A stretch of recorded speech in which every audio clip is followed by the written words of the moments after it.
কুরআন হাদিসের বয়ান শোনাবে, আমরা সেটাকে শুনে কিছু জ্ঞান অর্জন করব। রাসূল পাক বলছেন, তুমি যখন বাড়ি থেকে বের হবে, তোমার কদম তলায় সমস্ত ফেরেশতার সরদার জিবরিল আলাইহিস সালাম নিজের ডানাকে বিছিয়ে দিয়েছেন। সুবহানাল্লাহ, সুবহানাল্লাহ। তাই প্রথম আমাদের নিয়ত ঠিক করতে হবে, আর আমাদেরকে জানতে হবে দুনিয়াতে আমরা এসেছি একমাত্র আল্লাহর জন্য। এই দুনিয়াতে আমাদেরকে আল্লাহ পাঠিয়েছেন। আপনি যেই চোখে দেখছেন, আপনাকে মনে রাখতে হবে এই চোখে দেখার শক্তি আমার আল্লাহ দান করেছেন। আপনি যেই কানে শুনেন, আপনাকে সব সময় মনে রাখতে হবে এই কানে শোনার শক্তি আমার আল্লাহ দিয়েছেন। আপনি যেই জবানে কথা বলেন, আপনাকে সব সময় মনে রাখতে হবে এই জবানে বলার শক্তি আমার আল্লাহ দিয়েছেন। আপনি যেই কদমে চলাফেরা করেন, আপনাকে সব সময় মনে রাখতে হবে এই কদমকে চলার শক্তি আমার আল্লাহ দান করেছেন। আপনি হাতে কর্ম করেন, এই কর্ম করার শক্তি আমার আল্লাহ দান করেছেন। আল্লাহ তাবারাক ওয়া তাআলা আপনার শ্বাসের মালিক, চোখের জ্যোতির মালিক, কানে শোনার শক্তির মালিক, পায়ের বলের মালিক, হাতের বলের মালিক। সুতরাং আল্লাহ যদি চায় আপনার দেখার শক্তি কেড়ে নিলে আপনি অন্ধ হয়ে যাবেন, শোনার শক্তি কেড়ে নিলে আপনি বহেরা হয়ে যাবেন, আপনার বলার শক্তি কেড়ে নিলে আপনি গুঙ্গা হয়ে যাবেন, পায়ের শক্তি কেড়ে নিলে ন্যাংড়া হয়ে যাবেন, হাতের শক্তি কেড়ে নিলে লুলা হয়ে যাবেন। শ্বাস যদি বন্ধ করে দেয়, আপনার জীবন বরবাদ হয়ে যাবে, আপনি মরে যাবেন। তাই আপনার প্রত্যেকটা কদম কদমে সেই আল্লাহর এহসান রয়েছেন।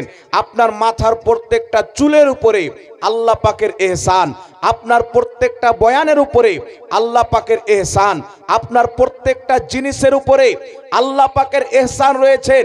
তাই আপনাকে সব সময় আল্লাহ পাকের এহসানকে মনে রাখতে হবে, নিজের নিয়তকে ঠিক করতে হবে। আল্লাহ কি জন্য তৈরি করেছেন সেটা লক্ষ্য করতে হবে। কারণ আল্লাহ যদি নারাজ হয়ে যায়, তো মনে রাখতে হবে আল্লাহ পাক মানব জাতির জন্য দুটি জিনিস তৈরি করে রেখেছেন, একটি হচ্ছে জান্নাত, একটি হচ্ছে জাহান্নাম। আল্লাহ পাক বলছেন, ওয়াল্লাযীনা আমানু ওয়া আমিলুস সালিহাতি ফি রাউদাতিল জান্নাহ, যারা ঈমান এনে ভালো আমল করে কবরে যাবে, আল্লাহ বলছেন ফি রাউদাতিল জান্নাহ, আমি তার কবরকে জান্নাতের বাগান বানিয়ে দেব। সুবহানাল্লাহ, সুবহানাল্লাহ।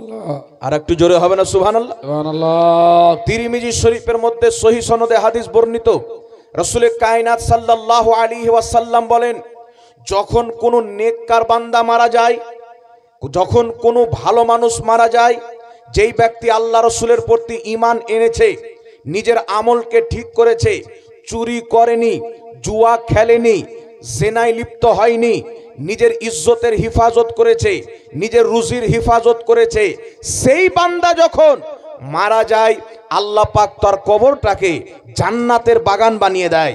যখন এমন কোনো বান্দা যে নিজেকে মুসলমান বলতো কিন্তু নামাজ পড়তো না, নিজেকে মুসলমান বলতো রমজানের রোজা রাখতো না, নিজেকে মুসলমান বলতো জুয়া খেলতো, নিজেকে মুসলমান বলতো শরাব পান করতো, নিজেকে মুসলমান বলতো কুকর্মে লিপ্ত হতো, রাসূলে পাক বলছেন এই রকম ব্যক্তি যখন মারা যাবে, তার কবরকে আল্লাহ পাক জাহান্নামের আগুন দিয়ে ভরে জাহান্নামের টুকরা বানিয়ে দেন। আল্লাহু আকবার।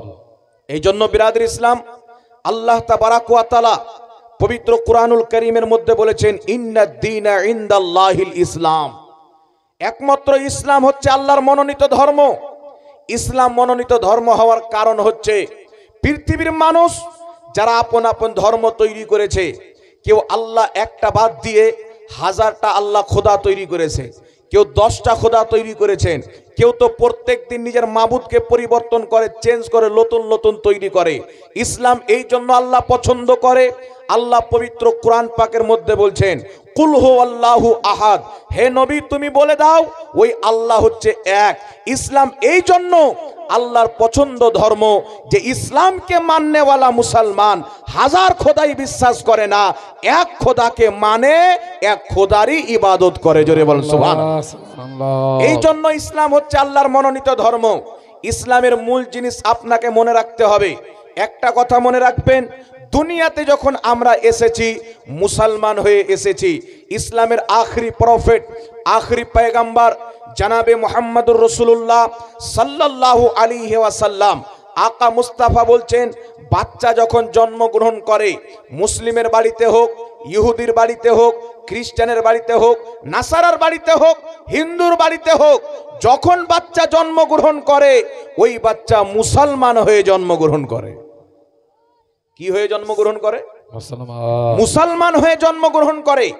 মুসলমান হয়ে জন্মগ্রহণ করার একটি মূল কারণ হচ্ছে আল্লাহ পাক আত্মার জগতে একটি সমস্ত মানব জাতির আত্মাকে নিয়ে একত্রিত করে জমা করে আল্লাহ বলেছিলেন, আমি কি তোমাদের রব নই?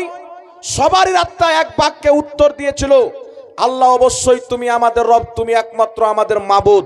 আত্মার জগতে সবাই আল্লাহকে এক মানার কারণে মুসলমান হয়ে গেছে। মায়ের পেটে আছে মুসলমান, মায়ের পেট থেকে যখন দুনিয়াতে ভূমিষ্ঠ হয় বাচ্চা মুসলমান হয়ে ভূমিষ্ঠ হয়। আমার আপনার নবী মুস্তাফা বলছেন, ইহুদির বাড়িতে বাচ্চা জন্ম নেয় মুসলমান হয়ে, মা বাপ ইহুদি, পিতামাতা নিজের কালচার দিয়ে বাচ্চাকে ইহুদি বানিয়ে দেয়। মা বাপ খ্রিস্টান, নিজের বাচ্চাকে সেই ধর্মের কালচার দিয়ে তাকে খ্রিস্টান বানিয়ে দেয়। মা বাপ হিন্দু, সেই বাচ্চাকে হিন্দু ধর্মের কালচার দিয়ে তাকে হিন্দু বানিয়ে দেয়। আমার আপনার নবী বলছেন, বাচ্চা কিন্তু যখন জন্মগ্রহণ করে মুসলমান হয়ে জন্মগ্রহণ করে।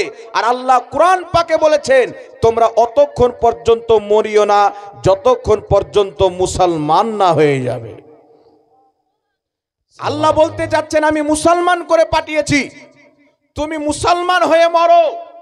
কারণ একজন বান্দা যদি মুসলমান হয়ে মরতে পারে, আল্লাহ পাক সেই বান্দার জন্য জান্নাতুল ফিরদৌস তৈরি করে রেখেছেন। সুবহানাল্লাহ। এই জন্য আপনাকে বলতে চাই বাবা, আমাদের আহলে সুন্নাত ওয়াল জামাত সুন্নি জামাত, আমার নবী বলেছেন যে ইসলামের মধ্যে ৭৩টি ফিরকা হবে, কুল্লুহুম ফিন্নার, সমস্ত ফিরকা জাহান্নামে যাবে, ইল্লা মিল্লাতান ওয়াহিদা, একটি জান্নাতে যাবে, মা আনা আলিহি ওয়া আসহাবি, যে আমার তরিকাতে চলবে, আমার সাহাবার তরিকাতে চলবে, তারাই হবে জান্নাতি। একটা কথা মনে রাখবেন, জান্নাত পাওয়া অত সহজ নয়। কিছু লোক মনে করে নামাজ পড়ি না পড়ি পীর সাহেবের হাতে মুরিদ হয়ে গেলে জান্নাত চলে যাব। কিছু লোক মনে করে নামাজ পড়ি না পড়ি আমরা তো সুন্নি, জান্নাতি তো খ্বাজা মঈনুদ্দিন চিশতি, জান্নাতি তো গৌসে আজম, জান্নাতি তো ইমামে হুসেন, জান্নাতি তো মসরুরে মিল্লাত, জান্নাতি তো মখদুমে সিমনা। আরে আমাদের এত জান্নাতি ওলি আছেন, তারা টেনে নিয়ে চলে যাবে। কিছু লোকের ধারণা এটা। তবে একটা কথা মনে রাখবেন, বুখারী শরীফের মধ্যে হাদিস, আল্লাহর ওলিরা জান্নাতে নিয়ে যাবে। কাদেরকে নিয়ে যাবে? আল্লাহ পাক যখন নিজের ওলি বান্দাকে বলবে, হে বান্দা যাও, আমি তোমাদের সাথে যে ওয়াদা করেছিলাম, তোমরা দুনিয়াতে আমাকে রাজি করেছো, আমি তোমাদেরকে রাজি করে জান্নাত পাঠাচ্ছি, তোমরা জান্নাতের দিকে চলে যাও। সেই ওলি নেক বান্দারা দাঁড়িয়ে যাবে। আল্লাহ পাক বলবেন, হে আমার বান্দা, আমি যেটা ওয়াদা করেছিলাম তোমাকে জান্নাতের, জান্নাত তো তোমাকে দিয়ে দিলাম, এখন কেন দাঁড়িয়ে আছো? আল্লাহর ওলিরা বলবে, খোদা, যারা দুনিয়াতে আমাদের হাতে মুরিদ হয়ে আমাদের সাথে নামাজ পড়েছে, আমাদের সাথে রোজা রেখেছে, আমাদের সাথে সাজদা করেছে, আমাদের সাথে রুকু করেছে, আল্লাহ সেই ভাইদেরকে ছেড়ে আমরা জান্নাতে যাব না। আল্লাহ বলবে, যাও, তোমরা যাদেরকে চিনো তাদেরকে নিয়ে জান্নাতে চলে যাও। তাদেরকে নিয়ে জান্নাতে যাবে যারা পীর সাহেবের সাথে নামাজ পড়বে, রোজা রাখবে, হজ ফরজ হলো হজ করবে, যাকাত ফরজ হলে যাকাত দিবে। একটা কথা মনে রাখবেন, আপনি যদি এক ওয়াক্তের নামাজকে ছেড়ে দেন, পৃথিবীর কোনো মানুষ, কোনো ব্যক্তি, যাতে ওলি হোক, গৌস হোক, কুতুব হোক, আবদাল হোক, এক ওয়াক্তের নামাজ আপনার প্রতি মাফ করাতে পারবেন না। যিনি সমস্ত ওলির সরদার, সমস্ত নবীর সরদার মুহাম্মদ রাসূলুল্লাহ সাল্লাল্লাহু আলাইহি ওয়াসাল্লাম, যিনি হচ্ছেন আল্লাহর বন্ধু। আল্লাহ তো বলেননি, মুস্তাফা তুমি তো আমার দোস্ত, তুমি তো আমার বন্ধু, যাও, তোমাকে নামাজ পড়তে হবে না। বরং আল্লাহ বলছেন, মেহবুব, কাউকে খলিলুল্লাহ বানিয়েছি, কাউকে কালিমুল্লাহ বানিয়েছি, কিন্তু হাবিব, আমি তোমাকে হাবিবুল্লাহ বানিয়েছি। তুমি যত ইবাদত করো আমি আল্লাহকে তত ভালো লাগে। এই মুস্তাফা সবাই 5 ওয়াক্তের নামাজ পড়বে, তুমি 6 ওয়াক্তের নামাজ পড়বে। আল্লাহু আকবার। জানেন আপনারা, আমার নবীর প্রতি 6 ওয়াক্তের নামাজ ফরজ ছিল। আজকে মুসলমান সকালে উঠে মুখ ধোয়ার আগে দাড়ি কাটে আর বলে আমরা জান্নাতি। মুসলমান নামাজ হয় আড্ডাখানায় বসে থাকে, বলছে জান্নাতি। একটা